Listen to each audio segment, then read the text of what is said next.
smile rock band Invisible Cartoons became visible in 2013, drawing from its members' shared vision to create dramatic, high-energy songs about love, friendship, and fun. And who couldn't use more of that?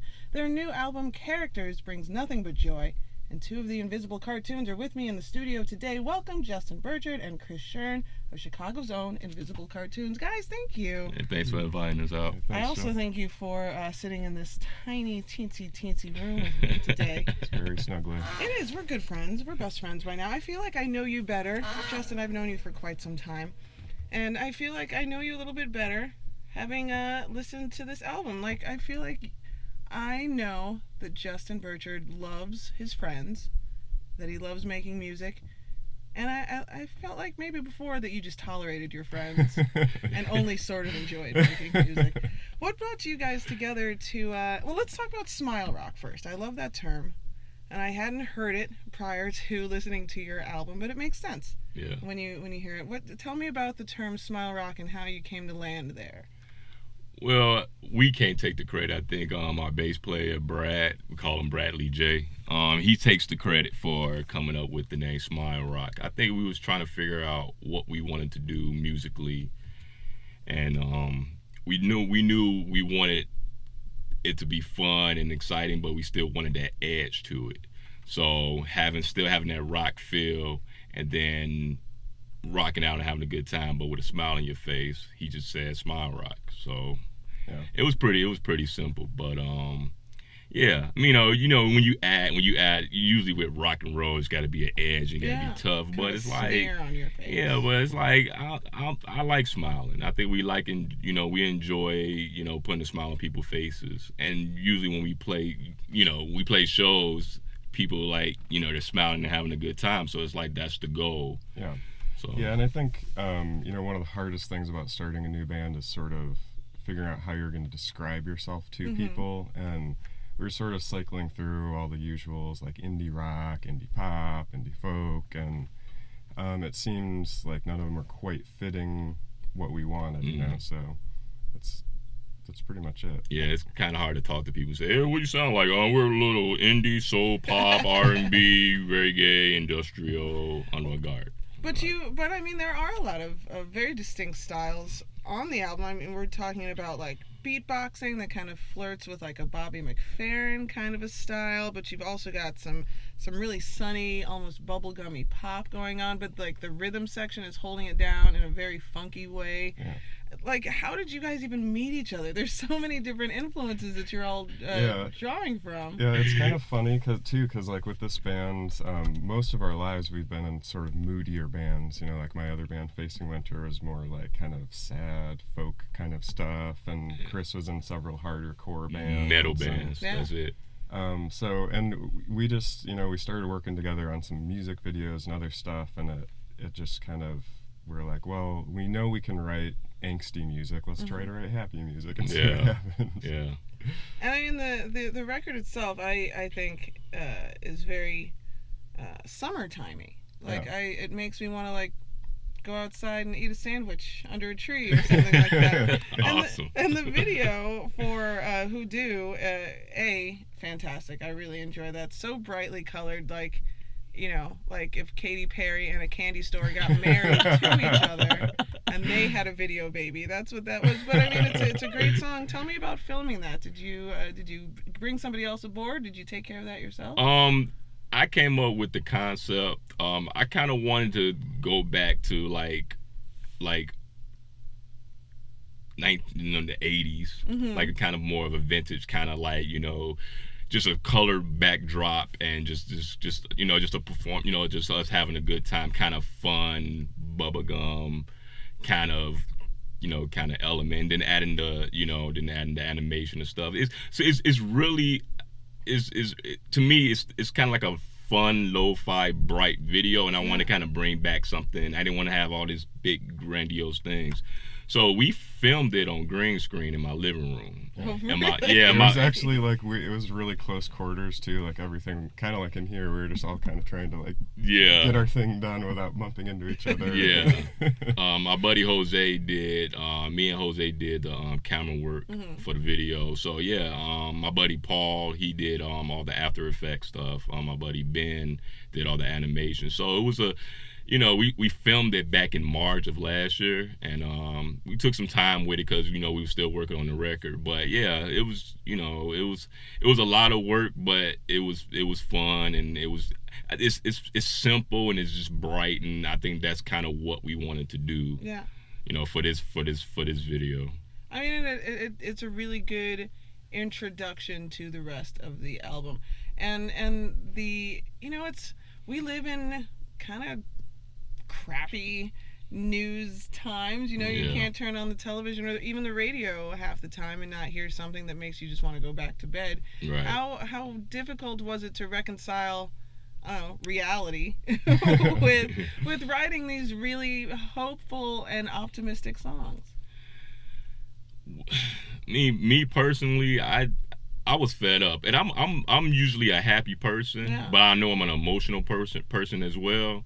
So I think when we first started writing, we wrote Hoodoo back in the end of 2012. Okay. And we did it for we was my buddy had his opportunity to do a song for an ad campaign. I called up just said, yo man, we've been talking about writing songs. I'm like, yo, let's write a song. And then he was like, okay, cool. And I took one of his songs that was a little bit more of this, yo, let's do something like this. And then he came up with the riff, and then I came up with the melody, and then he wrote the lyrics. And then we wrote Hoodoo 4 years ago. Oh yeah. So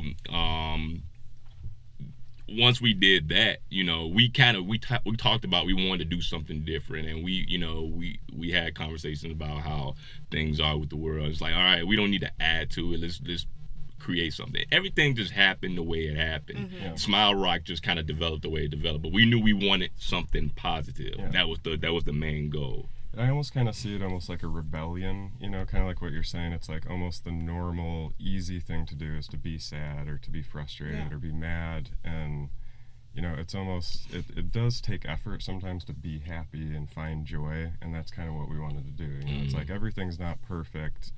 And we do still want to be grounded in reality, but we want to fight against kind of just the boring tendency towards frustration and anger and sadness, Yeah. And so the style of music and your music video makes me think that your live show is also going to be just the most fun time ever. I had a friend of mine who would always refer to playing in kind of an upbeat band and looking out over a Chicago crowd who's just kind of bobbing their heads. He called it the Chicago no step. That's our signature dance move at rock shows in Chicago. But I can't imagine that something like that is going to happen at an Invisible cartoon show. Yeah, that was one of the main things really that has always intrigued me about playing with Chris, is that he is 100% a legit frontman. He brings the charisma on stage. He's just, he's a great musician, but he's also an amazing performer. He's dancing, he's getting people involved, and it's really he's a force to be reckoned with when you see him on stage. That's my anger, man. But I do it with a smile. I'm gonna do this. I'm gonna make you dance and stuff. No, it's funny because the show we just did, our CD release show at Martyrs a couple of weeks ago, I was listening to a lot of Michael Jackson, and I was listening to Don't Stop Till You Get Enough. Yeah. And I told the sound guy, play this song before we started playing. So what I did was, that bass line, doom, doom, doom, and people just started whoa. Yeah, and then I just started routing up the people, because I'm like, we're going to party. I'm going to blow up balloons. I'm going to throw them at you. We're going to dance. We're going to have fun. I'm going to wear this bow tie and these colorful socks, and these pink shoes, and we're just going to go off for 43 minutes. And then you can go back to being upset and angry. We're not reinventing the wheel, but we want you to have a good time for a little bit, and that's the goal. So what happens when your former bandmates, when your metal bandmates, and when the guys from Facing Winter show up at your show, and you're a heavy metal frontman, and you've got the bow tie and the colorful socks on, what are your boys saying to you after the show? My boy said, "Wow, I've never seen you on the stage." I'm usually next to my buddy. Yeah. My buddy Beeve came out at our last show, and he's a guitar player. He's never seen me live, unless I'm next to him and stuff, because we're all just like all over the place. So him seeing that and seeing the whole vibe and what we're doing, it's a totally different monster compared to me wearing all black to we wearing all these colors and stuff. But he enjoyed it, and I've known that guy for 11 years, about 12 years, 11, 12 years. So he was happy with it, and he was cool with it. I mean, and he knows me. He knows who I am. I mean, when we first started talking about stuff, we was talking about Stevie Wonder, from Stevie Wonder to Motorhead to Slayer to Marvin Gaye. We were just all over the place, and he knew I was all over the map. And we've been doing this band a long time. I mean, everyone don't know everything about us, but we've been in the lab piecing this project together. So now we're ready to do these interviews and talk about Smile Rock and tell people about what it's all about. So and it has been kind of fun seeing people's reaction to because when you start a new band, you also you want to try to get the fans maybe of our other bands involved in it. But it's been kind of funny, like some people I think are like a little confused going from kind of a sad folk rock to like a bouncy happy. But it's really fun on our end to kind of just see people's reaction to it, because it's like they don't know what to expect or quite how to react at first. But and I mean, it's great to know about your friend that they're not one-dimensional musically. And like I said, Justin, I've known you forever. I know you're a happy guy. And I was like, oh man, do I need to call him? His songs are so sad. Is he gonna be okay? You're right. Yeah. So now I know. I know. So thank you for that. So are you taking the show on the road? You going on a little tour? Yeah. Actually, Saturday we're playing in Wisconsin, and the next few weeks we're doing several Midwest dates, Wisconsin, Michigan, and then we'll be circling back around Chicago in May, and Well, that's perfect. It's going to be a great summer soundtrack for the city, and we need it. So thank you. Thank you so much for that. We're in the midst of the political season, so need a distraction from that. God. I can't wait till this time next year when we don't have to think about all this. Post-inauguration, we'll just have resigned ourselves to whatever is going on. That'll be the thing. Let's let the people know where they can find out more about Invisible Cartoons. InvisibleCartoons.com? Yes. Yeah, that's the best place to go. Pretty much you can get to all our social media there, all our music videos. The new album is there for sale. Show dates, everything. Pictures of you guys in case they want to make them their laptop wallpaper. You never know. You could have super fans by now. It's not too soon. I'm really glad that you guys were able to make it today, and I can't wait to see a show. Thank you. And this album is available at InvisibleCartoons.com or anywhere records are sold. Go visit an independent record shop, everybody. Do yourself a favor. Justin, Chris, thank you so much for appearing on the Morning Amp. Thank you, Jill. Thank you. It's great to be here. Every time I think of all the nights and now I'm gone, it's last call.